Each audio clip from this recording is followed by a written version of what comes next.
Ya, pertama-tama puja-puji syukur kita kehadirat Allah Subhanahu wa taala ya.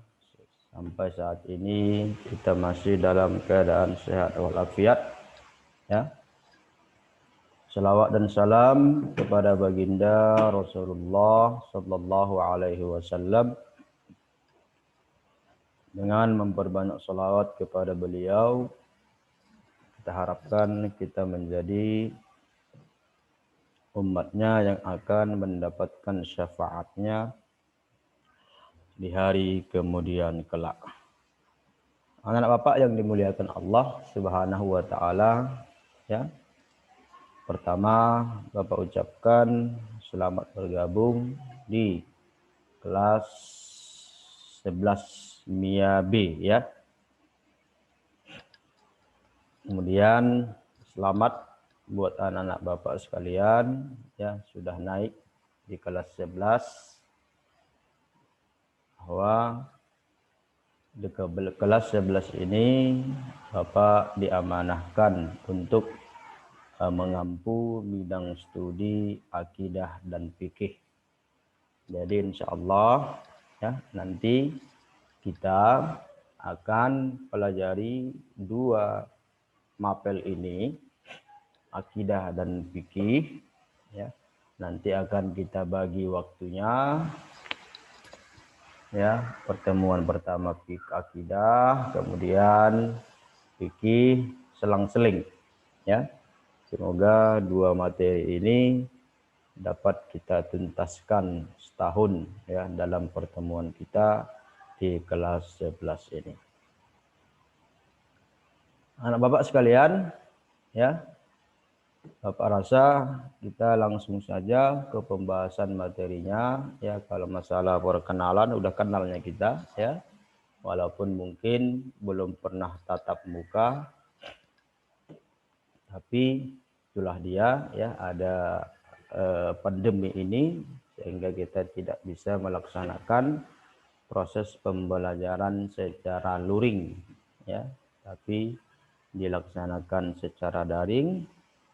Walaupun demikian ya, Bapak harapkan jangan putus asa, jangan berkurang semangatnya, karena yang namanya belajar ya melalui media apapun, ketika kita semangat, ketika kita fokus dan konsentrasi, insya Allah kita juga akan mampu mengerti, menguasai dan memahami seluruh ya proses pembelajaran yang kita lakukan.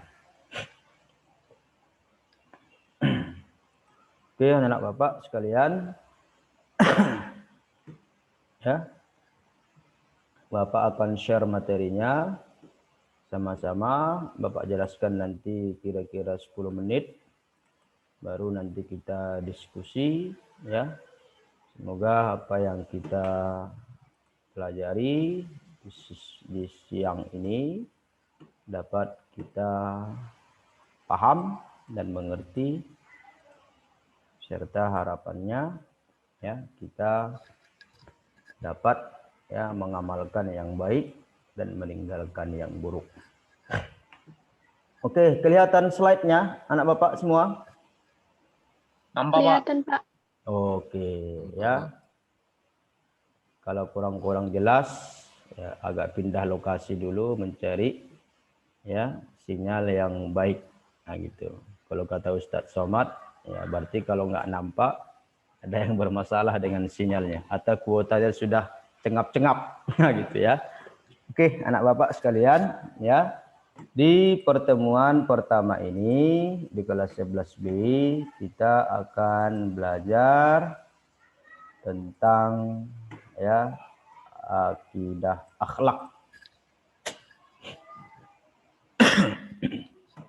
Terkhusus akidah akhlak ya, pertama yang dibahas adalah dosa-dosa besar. Ada beberapa poin ya, mabuk-mabukan, narkoba, judi, zina, pergaulan bebas yang tidak terkontrol, mencuri dan lain-lainnya. Jadi dosa-dosa besar ini artinya sekali kita lakukan maka sudah sangat berat timbangan dosanya. Tapi dapat ingatkan, jangan pula menganggap sepele, jangan pula menganggap mudah, jangan pula menganggap sebelah mata, ya, dosa-dosa kecil. Ya. Ada kalanya dosa kecil, tapi karena terlalu sering dilakukan, menumpuk dia, maka menjadi dosa besar juga. Ya, kalau kata pengarang kitab Al-Hikam, Al-Iskandari mengatakan la saghiratan la kabiratan ma'al istighfar wala saghiratan ma'al istimrar. Tidak ada yang namanya kata dosa besar ketika setelah melakukannya ia bertaubat, beristighfar, memohon ampun kepada Allah. Jika berkaitan dengan hak anak Adam, manusia, maka ia meminta maaf dan mengembalikan harta yang ia ambil yang bukan haknya. Ya. Wala saghiratan, dan tidak ada istilah dosa kecil. Ma'al istimrar, kalau dia senantiasa continue berkelanjutan melakukannya. Jadi ya, istilah dosa besar itu bisa sirna ketika kita memohon ampun. Istilah dosa kecil juga jangan disepelekan. Ada kalanya bisa menjadi dosa besar ketika kita berkelanjutan melakukannya. Ah, sepele kok, kecil kok dosanya, kecil kok ini timbangan dosanya, tapi selalu dilakukannya. Ya, bisa kadang satu hari bisa sampai 80 kali. Ya, ya kalau dihitung, ya kan besar juga dia. Kalau pepatah lain mengatakan killan fakillan fasara jabalan. Sedikit demi sedikit, lama-lama jadi bukit. Memang kecil, ya. Tapi kalau sudah sering, lama-lama dosa itu juga akan semakin besar. Ya, perumpamaan seperti bukit tadi. Tiap hari ditumpukkannya satu cangkolan tanah, satu skop tanah, besok ditumpuk lagi, tumpuk lagi. Setahun, 2 tahun, 3 tahun, besar jadinya. Jadi bukit dia. Jadi gundukan besar. Nah, itulah perumpamaan dosa. Demikian juga dengan pahala, ya. Walaupun ketika mengamalkan ini pahalanya besar ini. Kalau ini mengamalkan ini pahalanya kecil. Ya, walaupun kecil tapi dia selalu melakukannya, maka itu juga lama-lama menjadi besar.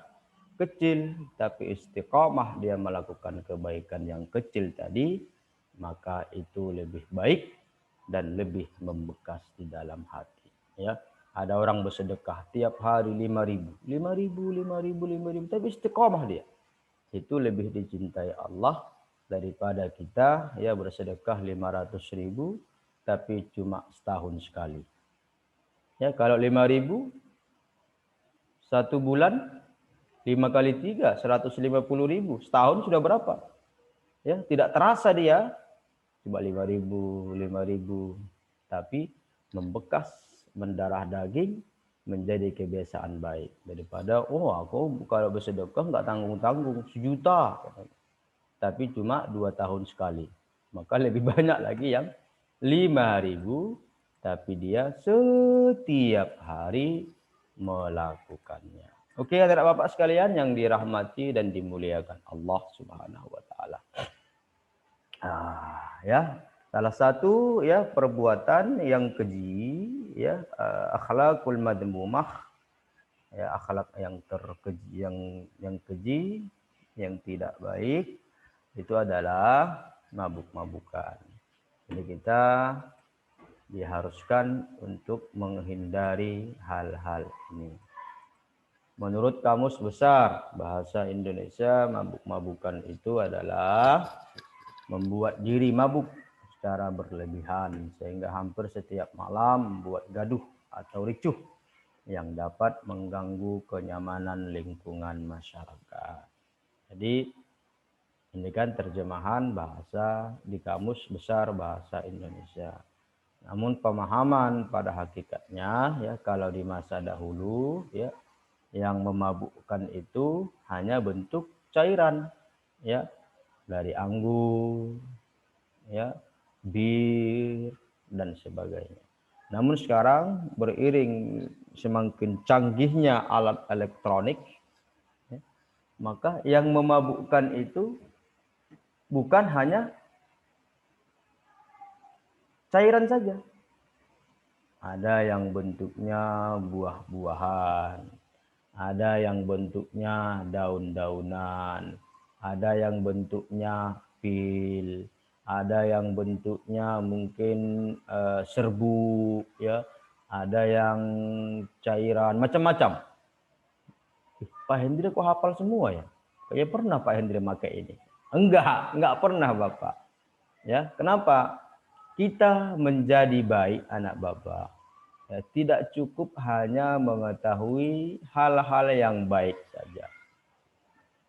Kita menjadi baik, ya, totalitas menjadi baik, ya. Di samping kita mengetahui poin-poin hal-hal kebaikan, juga harus tahu kita yang buruk-buruk. Oh, ini buruk, tinggalkan. Nah, kadang kan nggak tahu kita yang buruk, kita pikir baik. Nah, karena korban-korban dari narkoba dan mabuk-mabukan itu biasanya adalah orang-orang yang tidak tahu. Atau orang-orang yang dijebak. Tak kenal dia bentuknya. Nah, ini ada permen, katanya. Dikiranya masih permen Kopiko, ya kan? Rupanya sudah ekstasi di dalamnya. Cobalah, enak ini.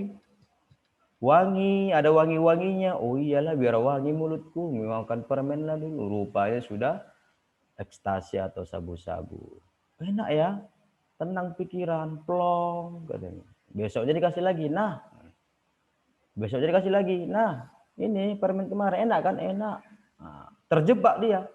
1 kali, 2 kali, 3 kali dikasih gratis. Sudah ketagihan. Yang keempat, ya, ada lagi? Ya, kalau mau tahu harga belilah, katanya kan gitu.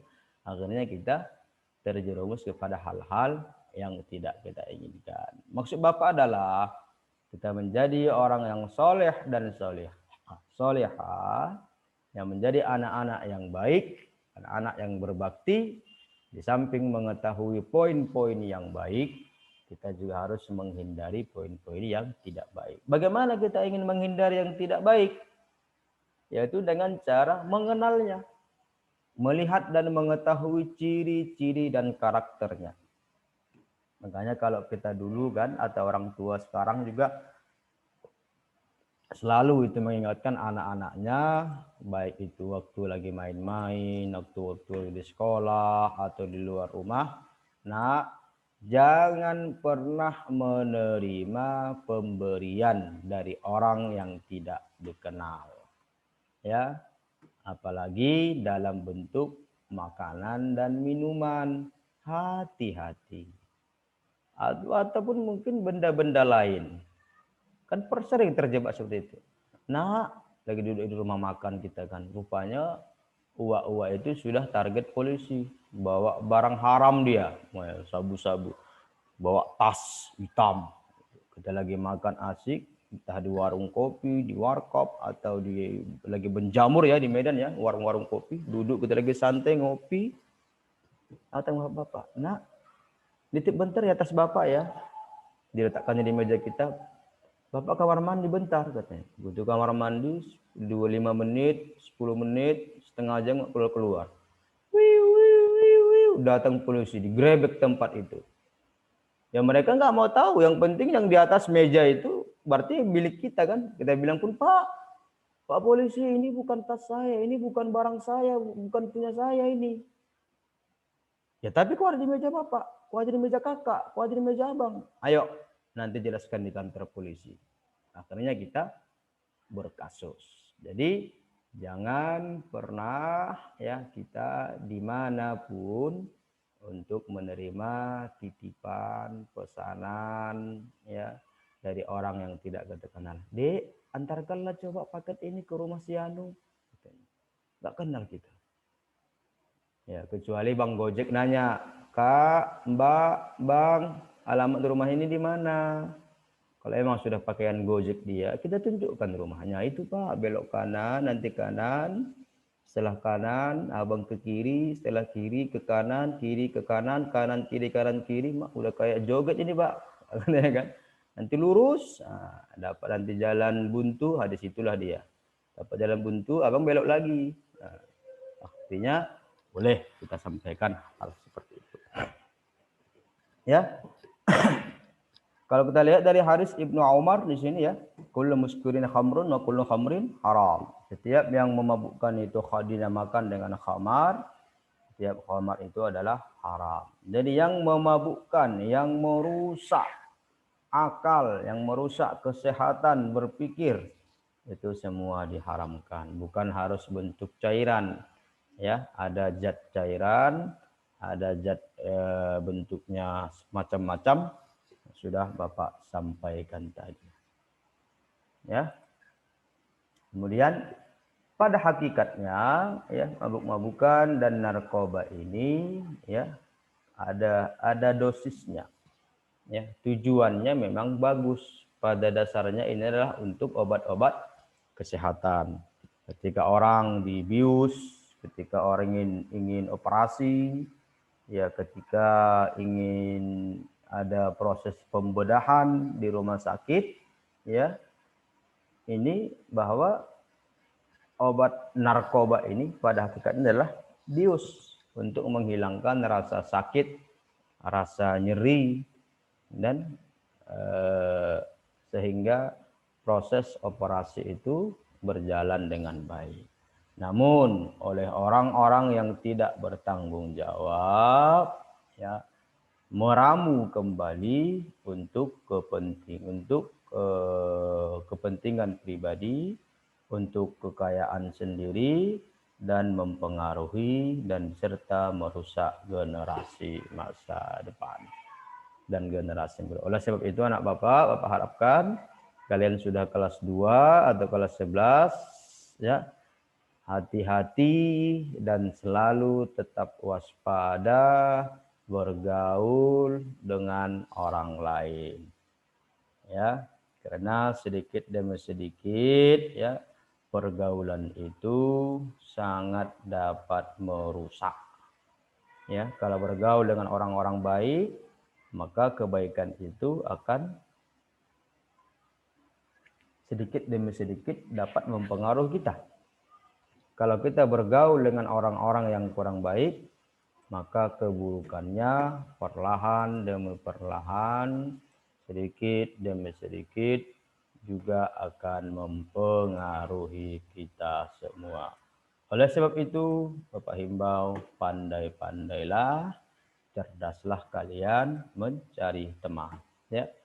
Kalau ditinjau dari Undang-Undang Republik Indonesia nomor 9 tahun 1976, ya, ada beberapa hal ya yang dilarang untuk dikonsumsi atau untuk ditanam atau untuk dibudidayakan, itu ya tidak boleh ya. Boleh anak Bapak baca sekalian ya. Tanaman, ada bentuk tanaman ya, obat, morfin, tanaman koka daunnya, kokain, sabu-sabu, ganja dan sebagainya. Oke. Akibat negatif. Ya Allah. Jadi akibat negatif ya yang ingin akibat negatif yang menimpa seseorang ketika mengkonsumsi hal-hal yang diharamkan ini adalah pertama merusak jasmani, akal dan mental. Rusak dia. Fisiknya hancur, akal sehatnya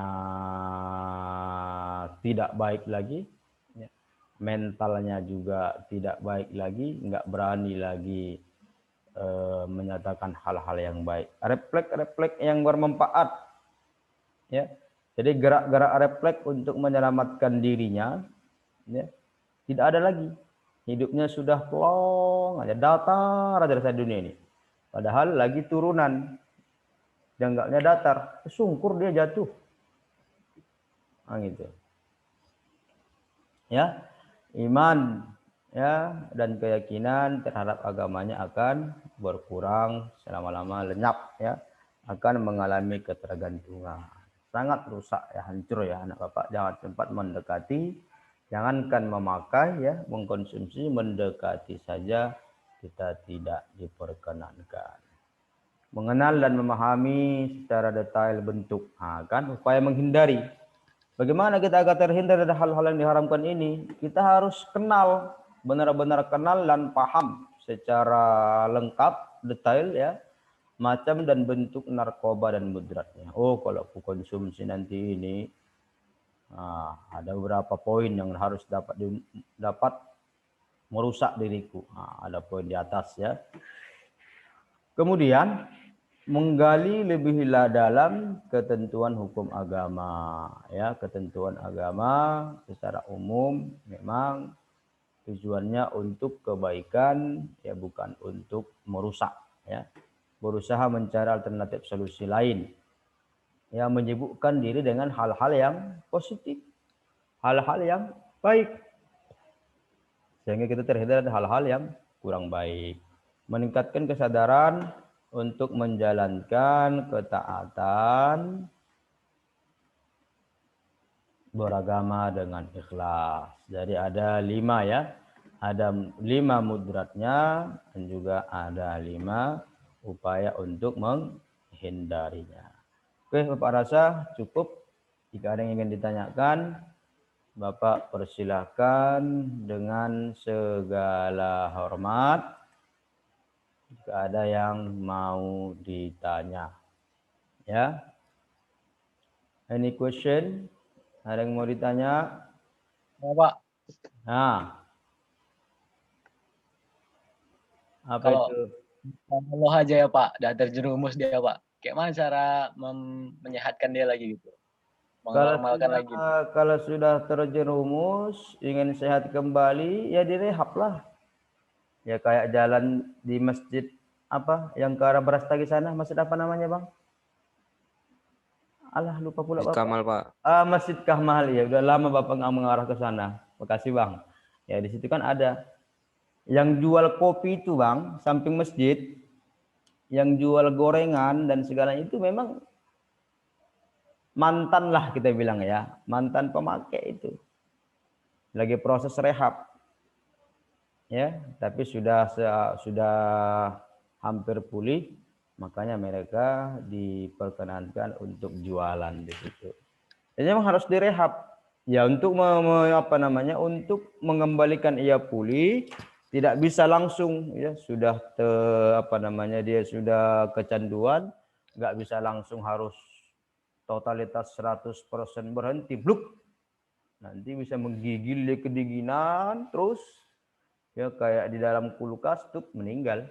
Nah, jadi tetap diberi dia tapi atas anjuran dokter. Pelan-pelan itu nanti akan bisa kembali normal. Ya sama lah kayak kita sakit. Ya kan bukan langsung dikasih obat tuh langsung sehat. Hore, aku sudah sehat. Yuk main bola yuk. Kan nggak mungkin.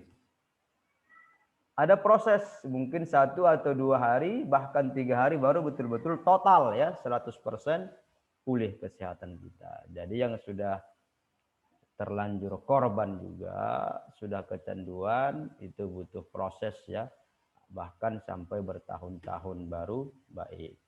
Jadi artinya janganlah pula sampai kita korban ya, kasihanlah. Oke.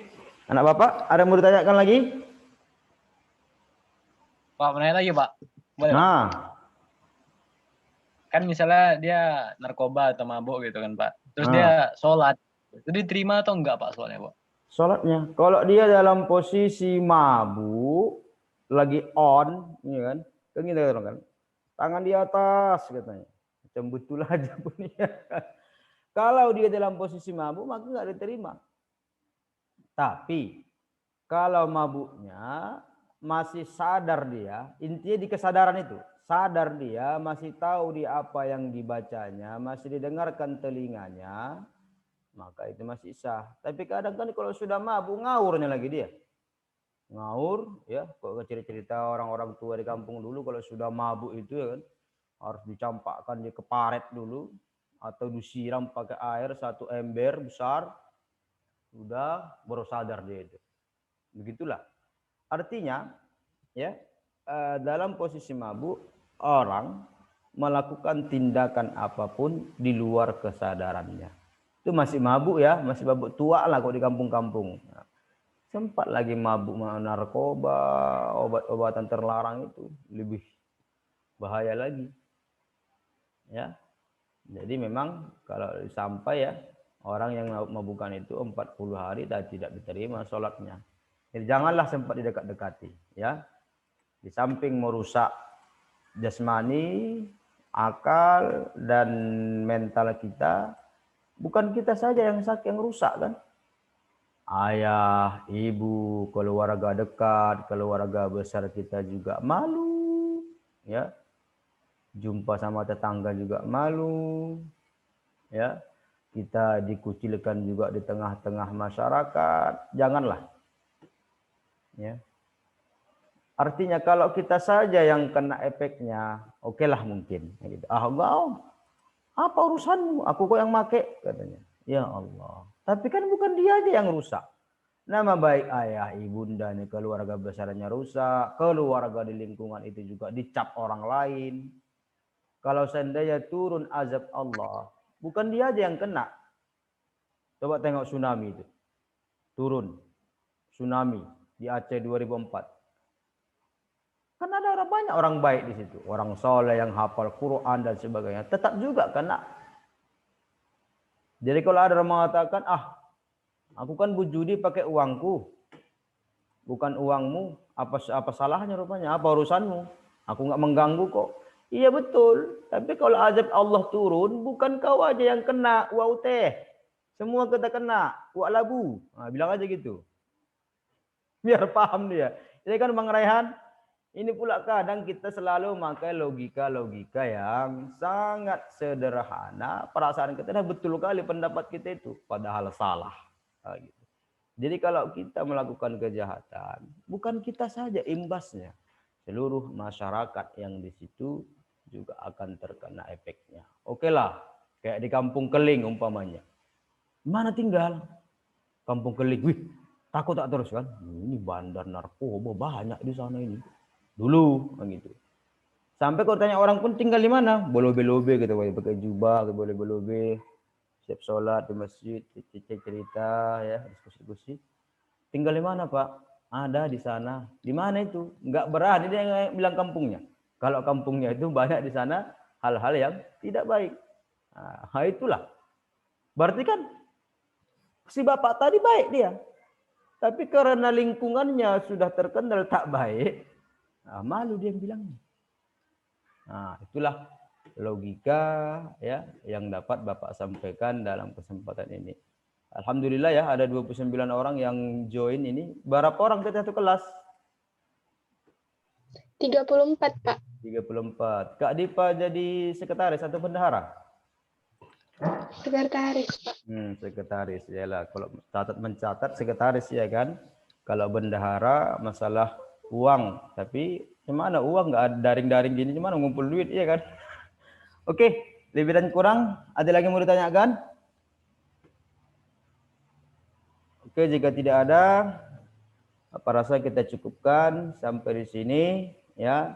Coba semuanya diaktifkan videonya karena ini harus dilaporkan dan difoto. Hitungan 3, Bapak harap semuanya on video. Yang tidak on bisa-bisa nanti dijapri sama wali kelasnya. Mana si Anu ini? Mana si Anu ini? Entah dia hadir baru tidur dia kan, diaktifkannya apanya, zoomnya. Siapa tahu?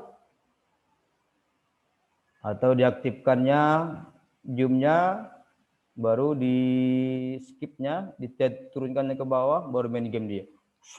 Siapa tahu? Nah, tapi kalau sudah begini mau ngapain lagi?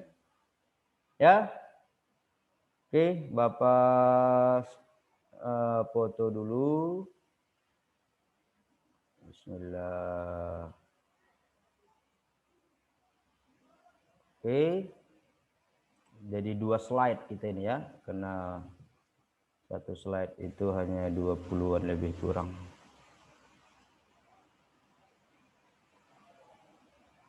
Oke, nah Bapak, terima kasih banyak ya. Semoga kita sehat-sehat ya, seluruh keluarga kita, keluarga berkeluarga sehat walafiat, terhindar dari pandemi ini. Bapak harap kalian tetap semangat untuk mengikuti proses pembelajaran, karena memang usia anak-anak Bapak sekarang itu memang usia untuk belajar. Jangan main-main, menyesal nanti di akhir ya.